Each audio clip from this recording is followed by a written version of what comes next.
বেশ কিছু আমাদেরকে নিয়ে অনেক একটা কনসার্টেড একটা ক্যাম্পেইন হচ্ছে, অপপ্রচার হচ্ছে। তো সেই বিষয়ে আজকে মিটিংয়ের থেকে বিএনপির তরফ থেকেও একটা বার্তা দেওয়া হয় যে ন্যাশনাল ঐক্যর কথা বলা হয় এবং প্রফেসর ইউনূস আমাদের প্রধান উপদেষ্টা উনিও এই ন্যাশনাল ইউনিটির কথা বলেছেন যে জাতির সমস্ত ইউনিটির ক্ষেত্রে, জাতির স্ট্যাবিলিটির ক্ষেত্রে উনি সবার মধ্যে ইউনিটির কথা বলেছেন।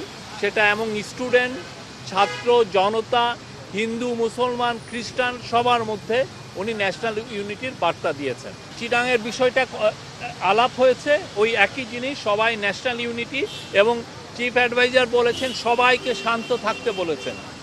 হ্যাঁ, সবাইকে শান্তির বার্তা দিয়েছেন এবং সবাইকে শান্ত থাকতে বলেছেন। চিটাং মেট্রোপলিটন পুলিশের থেকে যেটা পেয়েছি যে মোট ৩৩ জনকে অ্যারেস্ট করা হয়েছে। তার মধ্যে ৬ জন হচ্ছে যাদেরকে ভিডিও ফুটেজ দিয়ে শনাক্ত করা হয়েছে এবং তারা সাসপেক্ট হচ্ছেন, এই মার্ডারের তাদেরকে সাসপেক্ট হিসাবে ধরা হচ্ছে।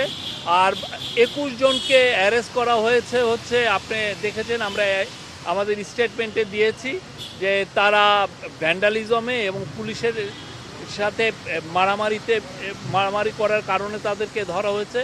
আর ৬ জনকে ধরা হয়েছে, তারা আওয়ামী লীগ এবং নিষিদ্ধ ঘোষিত ছাত্রলীগের মেম্বার, তারা ককটেল সহ ধরা পড়েছে।